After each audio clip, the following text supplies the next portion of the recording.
Kia ora koutou and welcome to Lunch on the Way. We're three guys doing theology over lunch, and sometimes we'll do that with others. We have to warn you, though, that what's said here is not yet complete, because like any good conversation, you never want it to end. So join us for Lunch on the Way.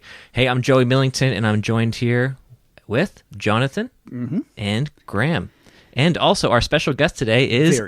Very special, is Sam Burrows. What's up? Okay. That's not what our conversation was about. He's a very serious man. I don't even know what to say to that. No. All right.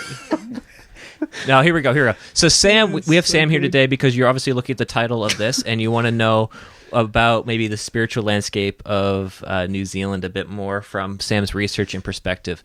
And that's exactly what we get into. But before we get into that, I want to kind of talk a little bit about who Sam is. I know Sam the least out of everyone around this table, probably. I don't know about you, Graham. Maybe. Oh, maybe we're on the same. We're on the same? Yeah. All right, I'm second. And then Jonathan's first. I love how we're rating. Yeah. I'm in his top 10. Yeah. You know. That's a throwback to a social media platform in 2005. All right. Oh, yeah. If you remember that, top 10s? Okay, sorry. So basically, yes, Sam is a lecturer at Laidlaw College within the education department. He's been doing that for what now, 3 years, roughly? Yeah, about 3 years. Wow. But you're also on the pastoral staff of St. Augustine's. Correct. Which is in Auckland. What area of Auckland are you guys in? We're all over it, eh? You're all over? Oh, we meet in Central Auckland. We meet in Central Auckland. Can't hold us down. Yeah. And so Jonathan and Sam know each other quite well over the years. They both go to church together. Graham and I know Sam through Laidlaw, and we have awesome conversations with Sam all the time. And basically, what we did in this conversation, you guys can help hopefully fill in the gaps here before we're going to go on a tangent, is we look at the spiritual landscape of New Zealand through kind of Sam's story as an illustration, and then we really focus in on, okay, so what's maybe our methodological response to the change in culture that's happened? Mm-hmm. Because there's clearly a shift, whether people know it or not, and we need to be responsible, I guess, to respond to that shift. Anyone else want to say anything around what we talked about? Other than I think it was awesome that Sam kind of brought his own personal story to it. I think that's part of the gold of this talk. Yeah. And by doing that, he showed us like what the heart of people of the current culture is. You know, people that are leaving the church, people that are seeking for things. Sam has been on that journey himself, and unpacks it for us. Yeah. How about you, Graham? Yeah. I mean, pretty much what you've said, Jonathan. Nice. Say something nice. Yes, I'm really struggling. I'm really struggling here because Sam. I mean, the thing with Sam is that he just draws it out of me. I just can't help mock him, but he mocks me back. So it says more about you, Graham. Yeah, okay, all right. Yeah, but what you said, I think the I think the part your own story, and particularly this part about the youth group you're running, and these are kids, they're not Christians, they're not church kids, but something you're touching something, and I think that's gold. That's really gold. Yeah, that's good. And it comes out of your own journey. That's valuable. Yeah. And this isn't just Sam thinking off the top of his head. This is based on research, a master's thesis that he completed last year, or earlier this year, was it? Yeah, we're at the end of 2022, guys. Anyway, he did last year, and he also lectures on it and teaches on it, and I hope it's really helpful. But Sam, you're here with us today because you have done some thinking about a topic that we are very interested in. And not just that, we also like you too. Is that agreed? Everyone agreed? Agreed. Everyone agreed. Yeah. Well, this is a big thrill for me. Obviously, a long-time listener, first-time guest. So, Yeah. This is a thrill. Full disclosure to whoever's listening, we've interviewed Sam twice before, and those are unpublished. And not because of him, just because we're just trying to figure this thing out. And Sam has been kind enough to come on for the third time, and hopefully you're going to listen to this right now. But basically, Sam, we know that you've done a lot of research into the spiritual temperature or landscape of Aotearoa-New Zealand. And what motivated you, and why did you look into that? Because you did a master's thesis on it, and you've done some lectures and some teaching around it. So what kind of motivated you before we really get into what you kind of found? I guess what really motivated me was my own experience. So if we sort of rewind a few years back, I got to a point where I was beginning to leave what I thought was sort of my childish faith behind in favor of more of what felt like more complex or complicated or mature faith in a less orthodox zone. So like, I basically saw Christian faith as almost like what was given to you, but in order to make it authentically your own, you have to kind of move beyond it and have a bigger frame that also encompasses it. So it's kind of the idea that Christianity was really just a language, and there are many languages for the same thing around, and so the idea is to kind of grow your language for it, because there's not necessarily real in that language. And I went down that path. I guess you'd call it loosely like a New Age mystical path, and started reading lots of Richard Rohr and other authors like that.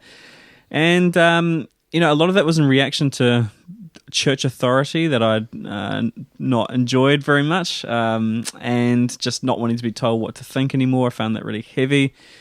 And so I went down that route, and I remember I was on holiday with some friends, and I was reading a book all about this. It was called No Boundary by a writer called Ken Wilber, and basically he's telling his readers there is no boundary between all things. Like any distinctions that you see, that is illusion. So there is no me, there is no you. There is just the energy of the universe manifesting itself in two different places. And I'm sitting there going, okay, yeah, I can try and get my head around that. I'll try and see that we're all just one energy or whatever. And then I just started to hit a wall of, it feels like my life is meaningful. It feels like my griefs and my loves are meaningful. And it feels like the God that I've encountered is meaningful. And at that point, I started to feel the friction between what I was trying to embrace and, I guess, life. And through a couple of different routes, I got sort of, I guess, sucked back into the middle over a period of time, and found myself in some theology that I'd neglected and thought I'd moved past, being like, I didn't know what it was talking about, and all of a sudden I see where it is. And I guess the reason I started doing that as a thesis was because I was like, I know I'm not the only one. I look around my friends and my family and people all around me, and I see this happening everywhere. So I want to know what's actually happening, and in order to have this conversation well and hopefully be helpful within that. So I don't know if that gives you enough to work with, but that's where it all comes from, my own journey. So it's entirely your own journey, but you said within that it's not uncommon. What you just experienced isn't uncommon. So I get, like, the biggest question I got is like, why is that not uncommon? Like, I come from the east coast of Canada. We're not very well exposed to world religions over there. It's either you're Christian, you're nominal Christian, or you're like agnostically Christian, if that makes sense. But there seems to be there seems to be an option here, at least within white circles of thinking. And I don't want to limit it to that, because it's not just that, but it's stereotypically that, that there's a temptation or a desire to go and seek out alternative spiritualities. Yeah. So why? Like, why is really the biggest question I really want to ask, is why?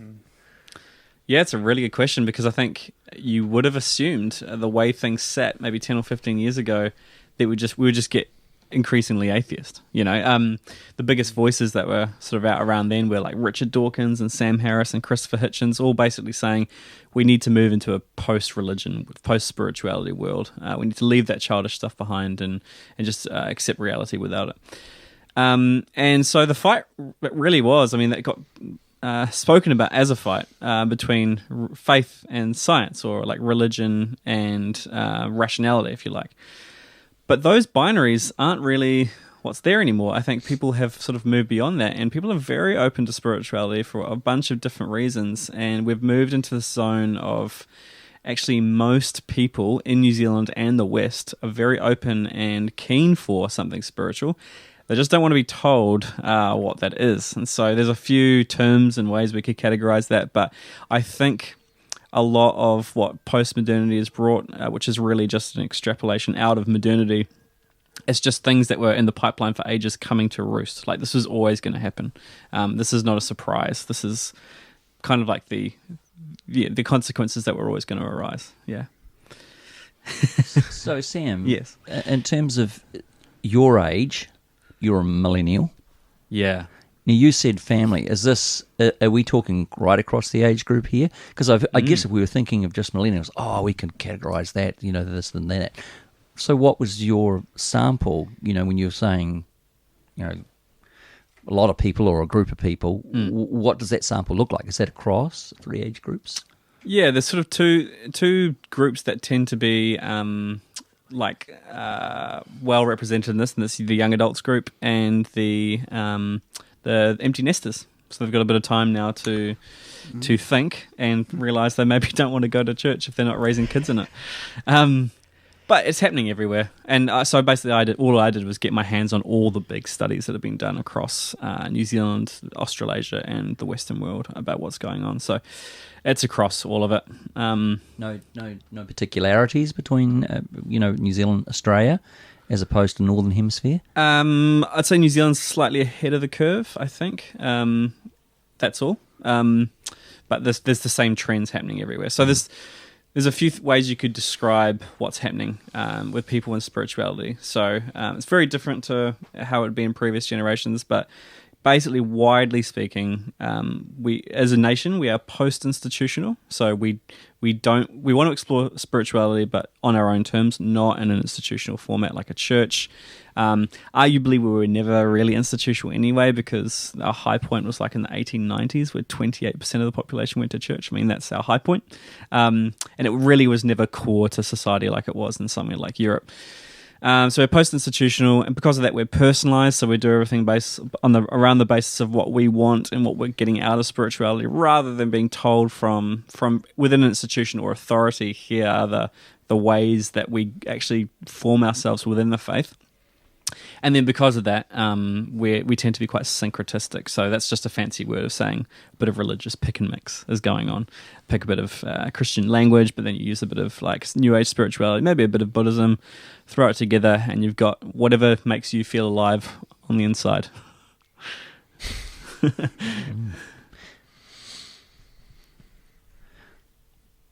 Stunned silence from the room. Yeah. No, we're just thinking, man. I was just thinking about what leverages this. What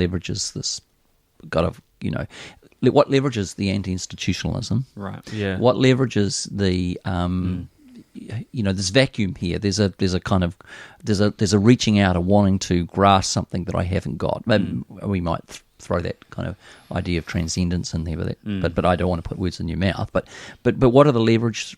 What did you see as leverage points? What do you mean by leverage? Well, what's causing this? What's underneath it, levering it up?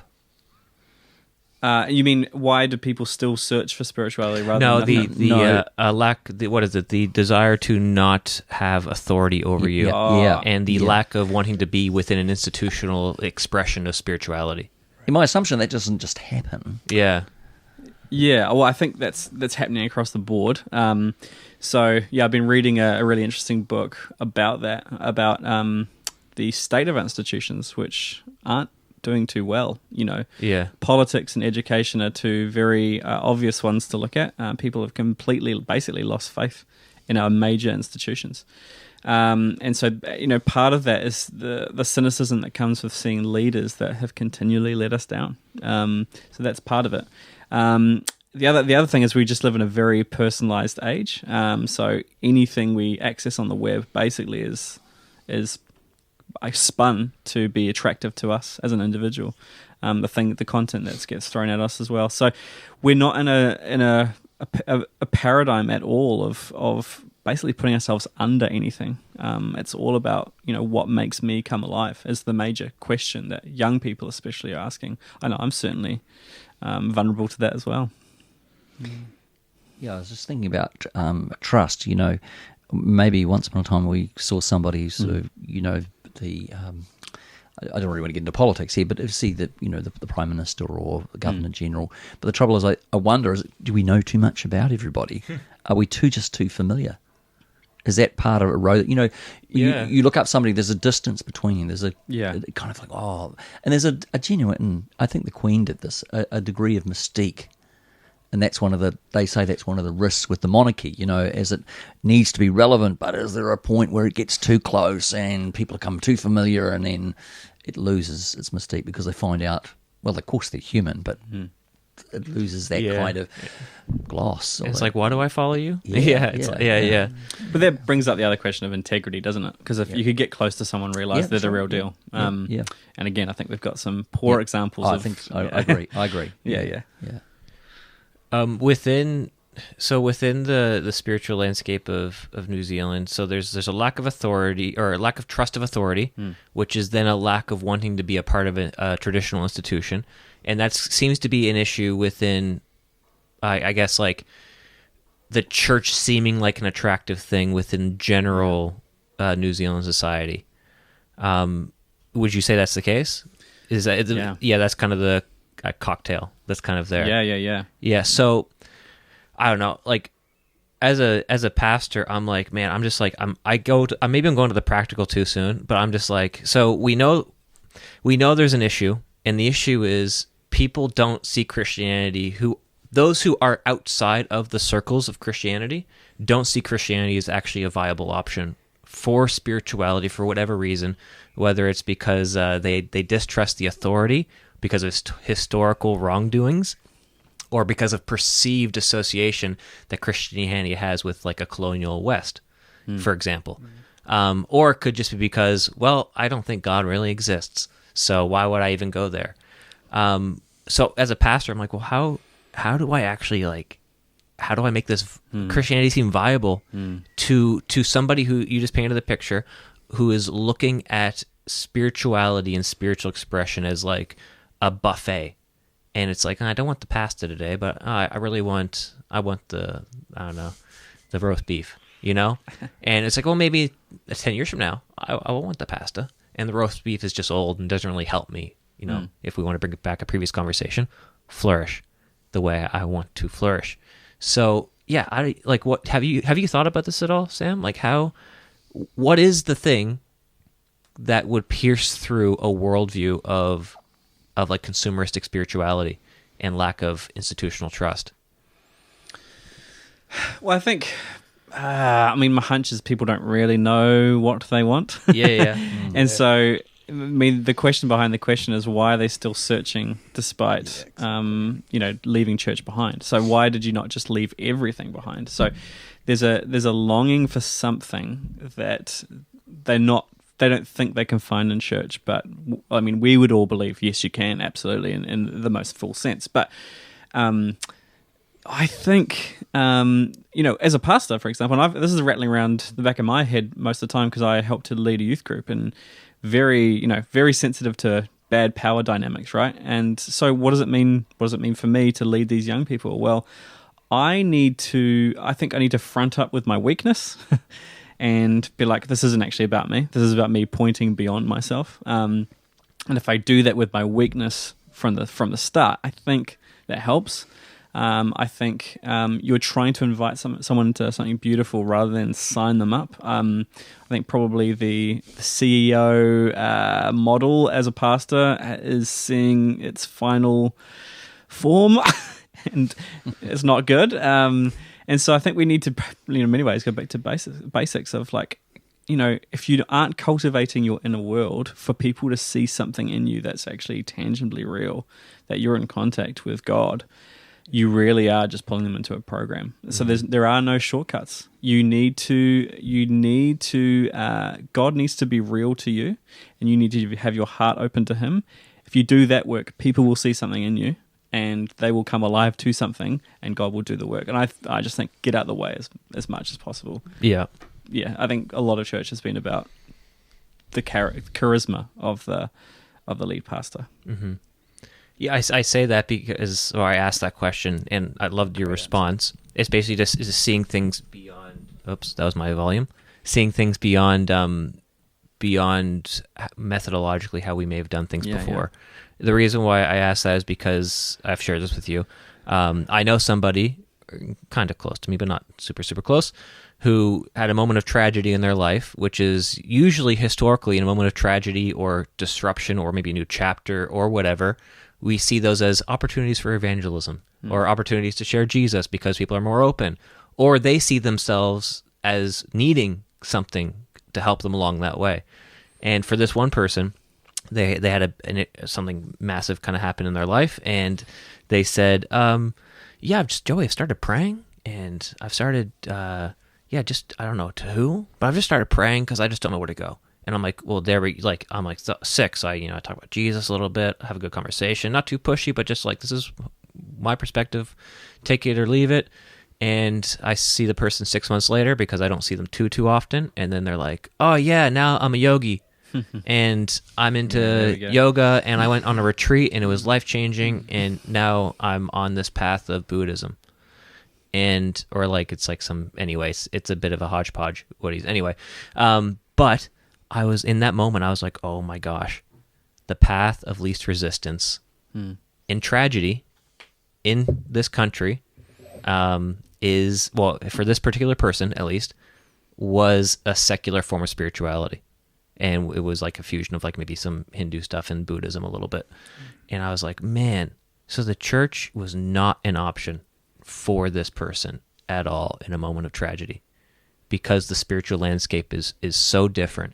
And I liked what you said earlier, where it's maybe we need to change, we need to at least be critical of the methodologies that we've inherited and ask the question, has something changed in the culture that our methodology hasn't caught up with yet? Yeah. You got any thoughts around that story? Like, is that?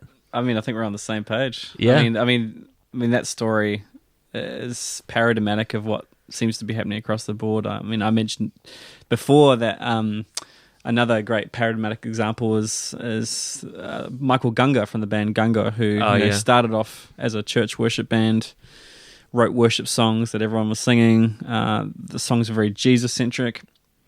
The lyrics then moved on to more of a growth of faith kind of mentality and social justice, and then it just completely sort of turned into very vague language about God. And this guy, Michael Gunga, he went on a retreat with Ram Dass, who's a well-known spiritual leader at the moment on a lot of podcasts, and he was on a retreat with him and felt like he had become a new person and wanted a new name.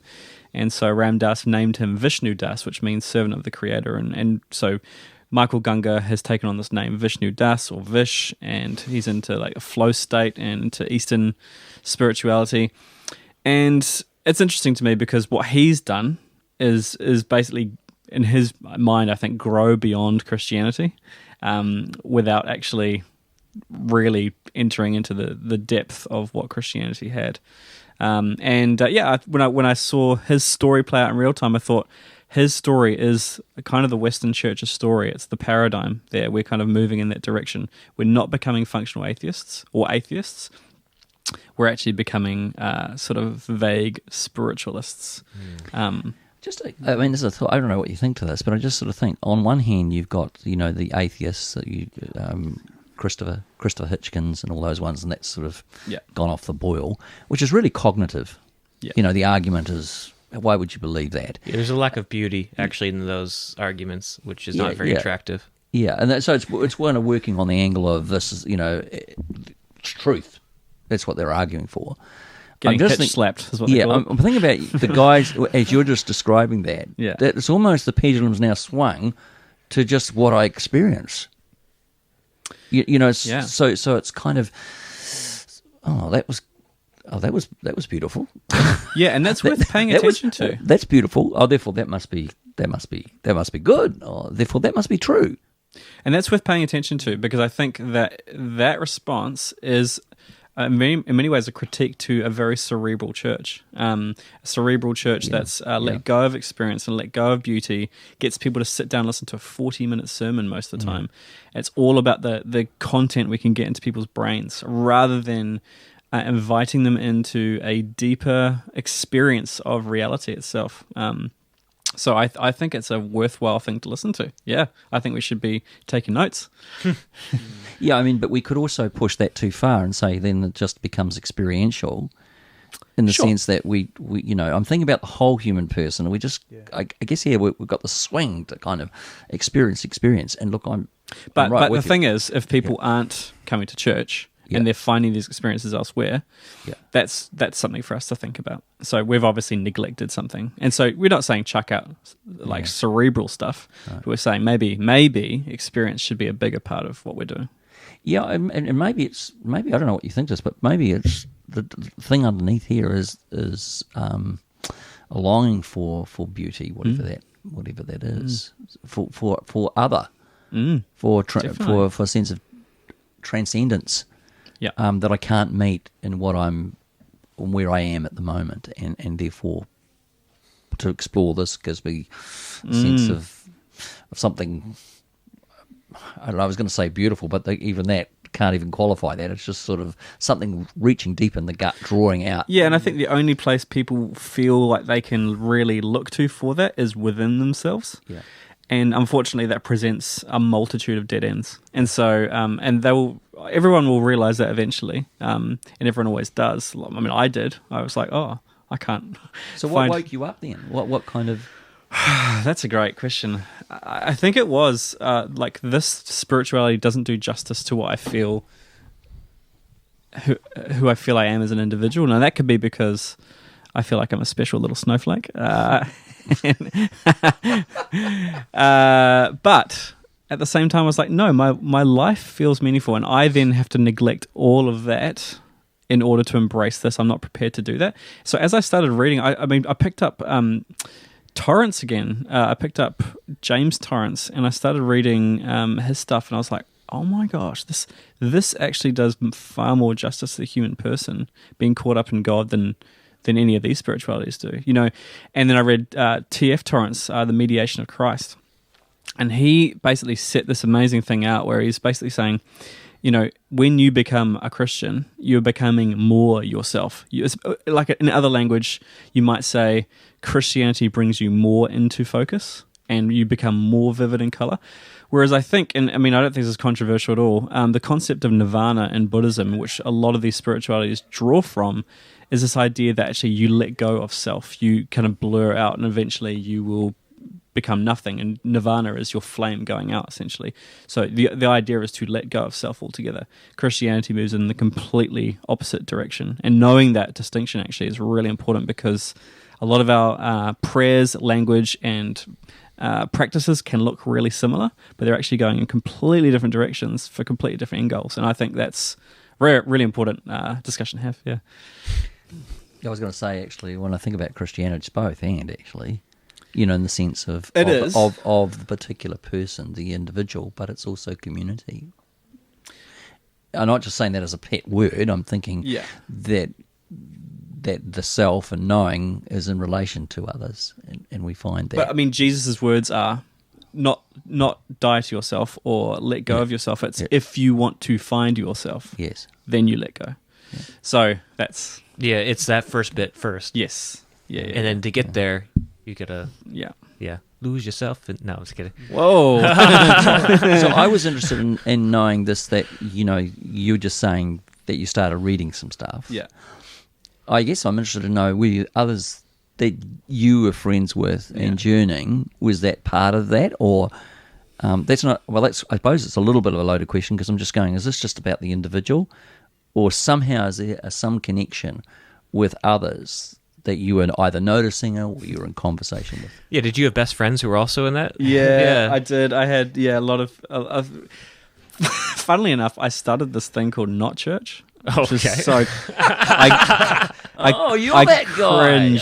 I cringed. It was literally called Not Church. How old were you? Dude, this wasn't that long ago, eh? No. There may be a few pastors out there running who that started. Now we know. Yeah. Sorry. Yeah. Hand slowly raised. So we used to meet in bars. I'm already cringing at this. This is sounding like everything that I make fun of. Let's do it. Is he emerging church? Are you the side room? I'm just the Brian McLaren of Auckland. Yeah. It's all coming together for me now. Yeah, exactly. Okay.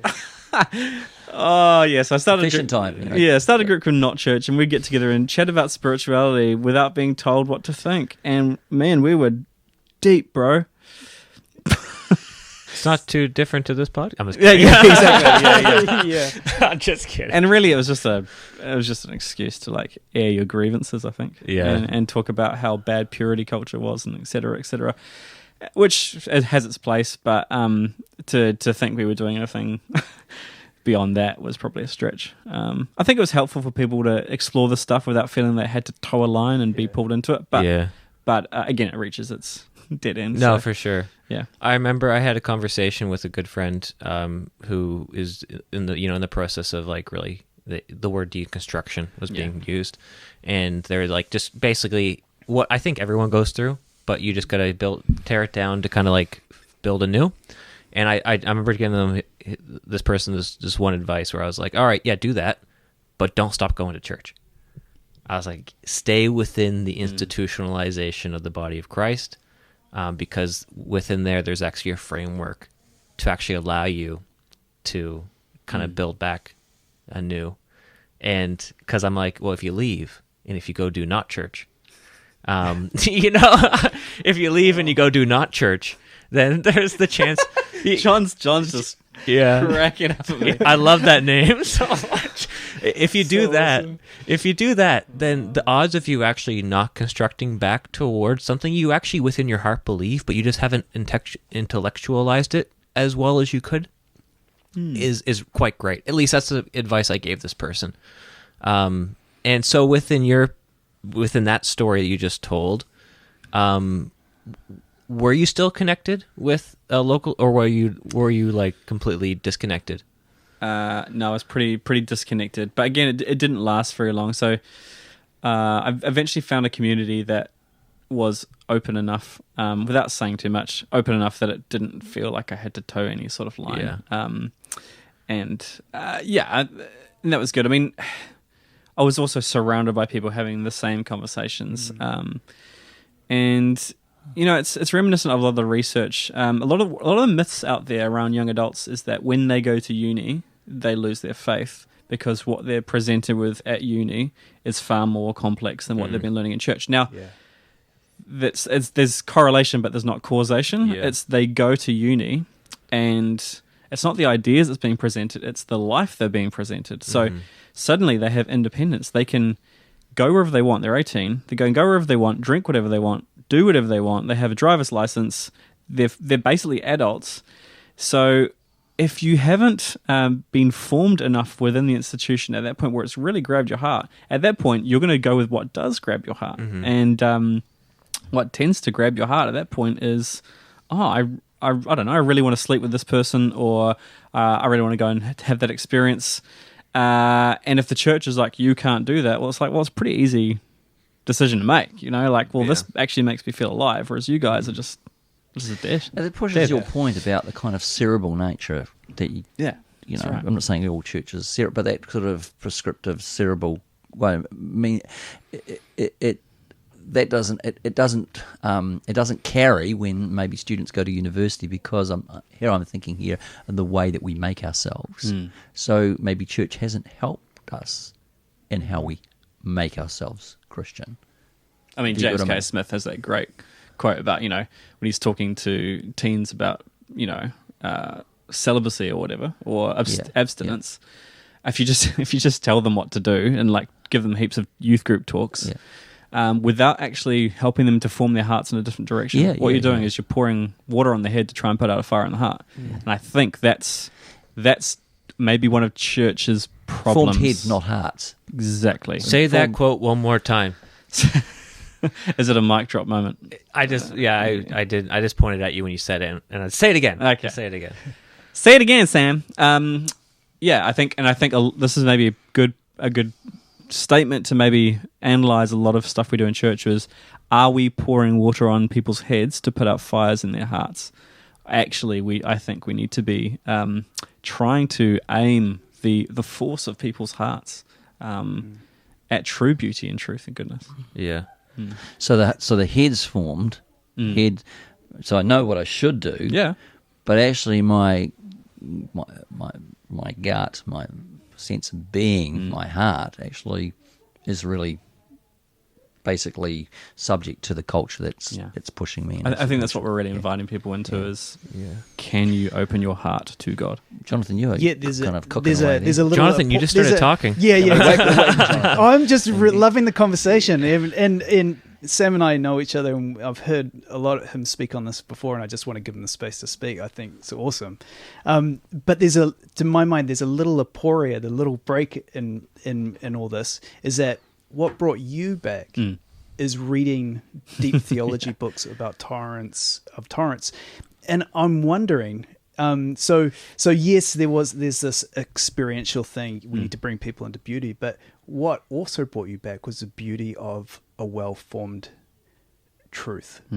So there was something about that grabbed your mind as well as your heart, right?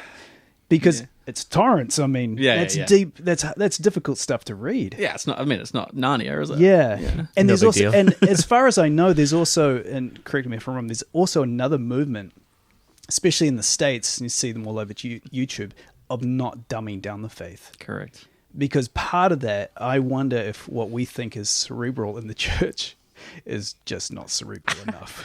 It's pretty lowbrow kind of thinking. Isn't that ironical? I think it is. And is part of this that what people truly are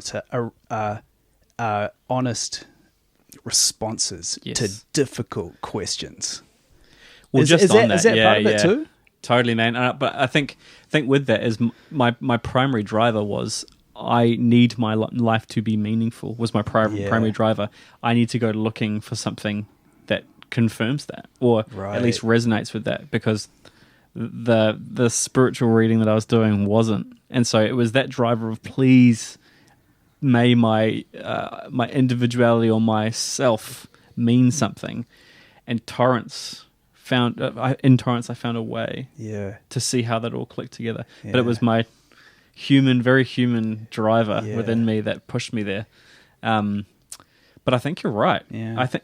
I think you're right. I think when I say cerebral, I mean probably just listening to about a bunch of talk. Yeah, that's right. I think you're right there. And I think, because you said earlier on, I recall, I was looking for to widen my language, when you're drifting into exactly. Which you say, well, okay, widening language, why was that necessary? Because the language that you were hearing wasn't nuanced, it wasn't pushing you deeper.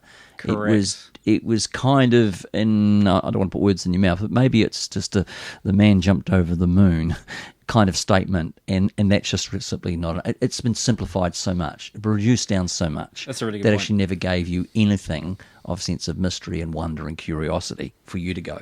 So you felt you had to go looking. You're just a curious. Exactly. You're a curious guy, Sam. Exactly, and I think to use Pauline language, I was on baby food, and I was like, I need to get my hands on that chicken. Okay, what quote is that from? Sam Burrows. That's the No Church translation. No, that's the Book of Not Church. Not Church. Before, get your hands on that chicken, boy. Okay. What are we talking about now? No, that was That's so really true. you just wanted and that was your journey back, was through the mind, but really the felt need the need for transcendent meaning within life.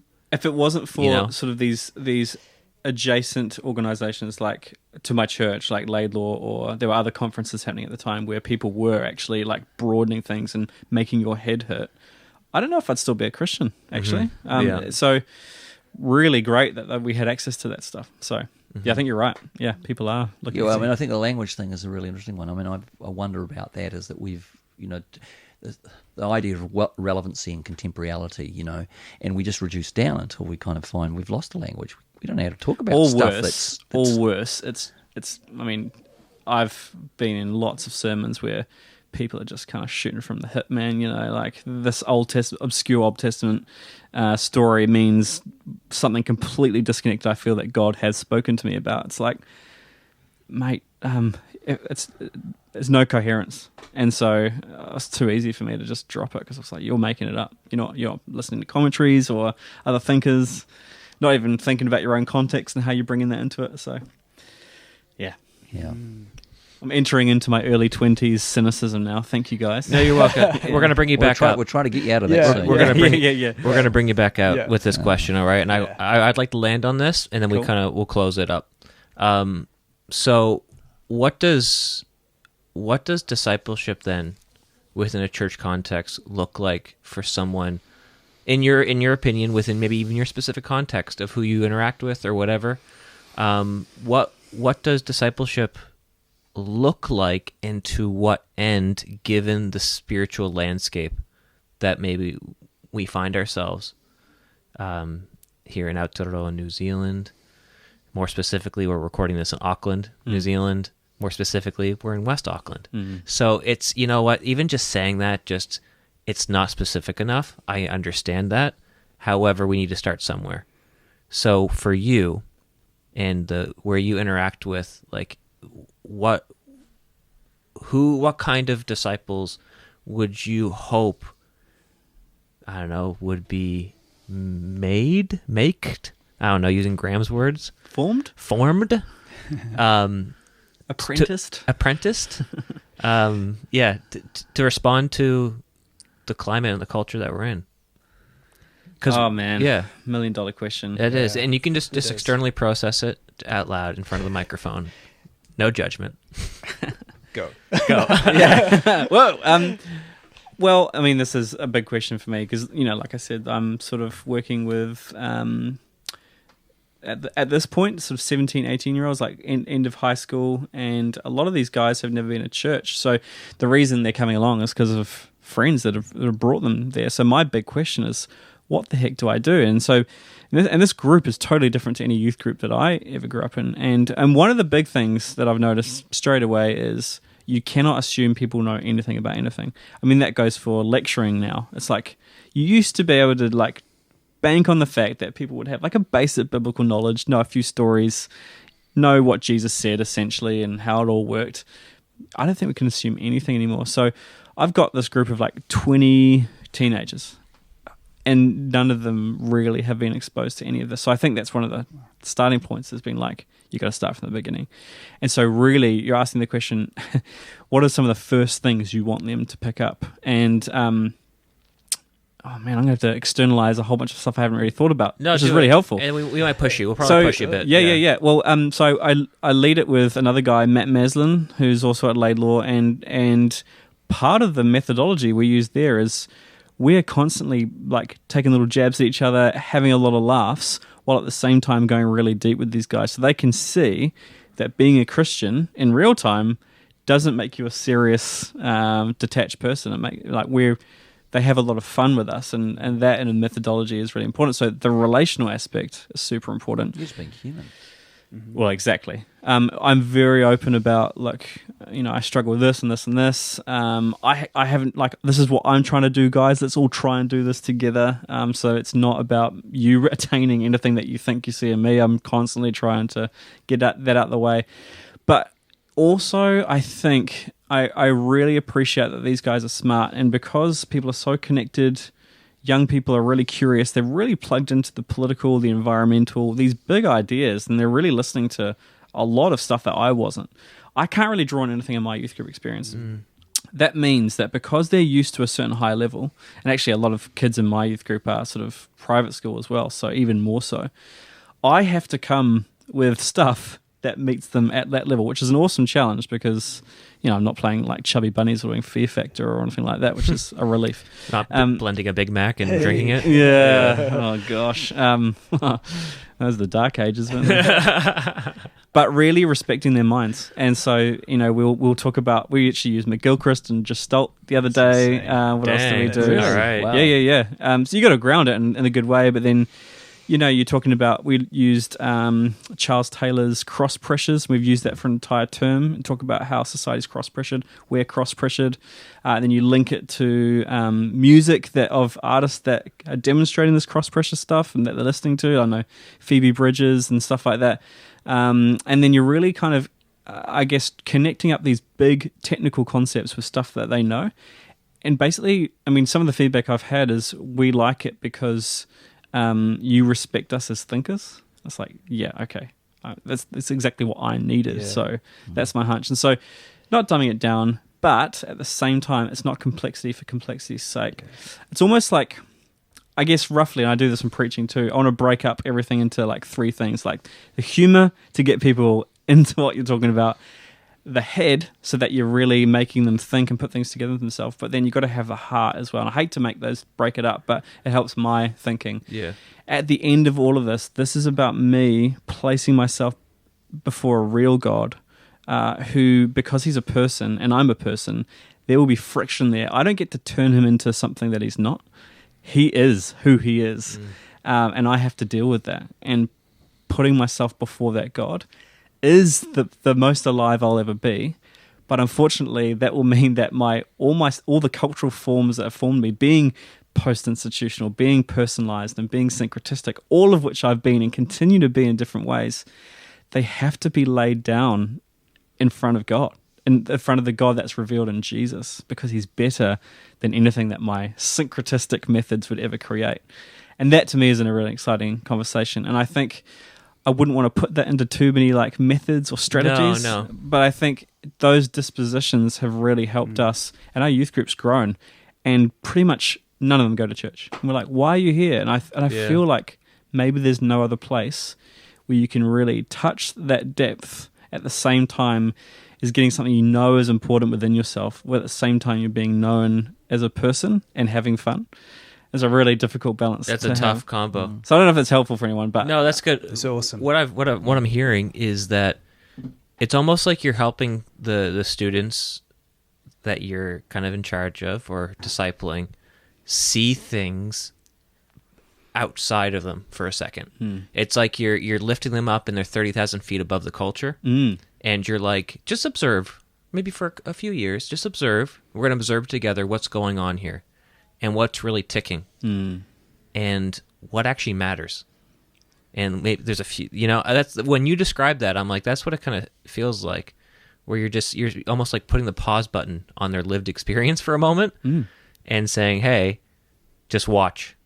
Correct. And what do you notice? You're really giving them the bird's eye view. Yeah. Like, here are the main roads and here are the little alleyways. Here's what to really pay attention to. You might have been stuck in a little alleyway, but here are the main currents to be aware of. Yeah. Just think about, whenever we all have Google Maps now, but once upon a time we used to have maps, but there are no maps. But actually, you're not drawing maps for them, but you're actually giving them a kind of topology, sort of like, here's the landscape. Don't know quite how you're going to get there, but at least you got the picture of the landscape. That'd be a bit of an analogy. Yeah, wouldn't it? I think like a cartography of meaning. Because I think that is a part of the problem. There are no, the assumption is that there are maps, and I'm not sure that there are. Yeah. No, that's unfortunately, I've got to call it here. Cool. Because time is not on our side at the moment. But what I would say is, anyone who's listening, is there's an email in the description of this podcast, and we would love for you to let us know what you think around methodology, around what your experience of the spiritual landscape of where you live is like, and how are you addressing that. Maybe you want to add a few points or disagree with some things that were said here. This is all a process. And I want to kind of finish to say that we actually love the local church. We love it so much that we want to figure out how to live best within and in relationship with it, if that makes sense. So if you're hearing, wow, they're critical, no, we have just as much skin in the game as anyone else, right? A lot of this is our teenage experience. Yes, this is past experience as well, but we're all for it, pastors and everything. We want to see this thing, if we use that word, flourish. Because it matters, right? Because it matters. And I just wanted to say that caveat to end off. And maybe next time, Jonathan will talk more. I'm sorry. I'm in thesis writing mode. It's not a good headspace. No, you don't want me in the conversation. Let me just put it that way. No, it's good. It's good. Well, thanks, Sam, for sitting down. And I hope this was all that you hoped for. Oh, and more. And more. It was awesome. All right. Awesome. Thanks, Sam. Thanks, dude.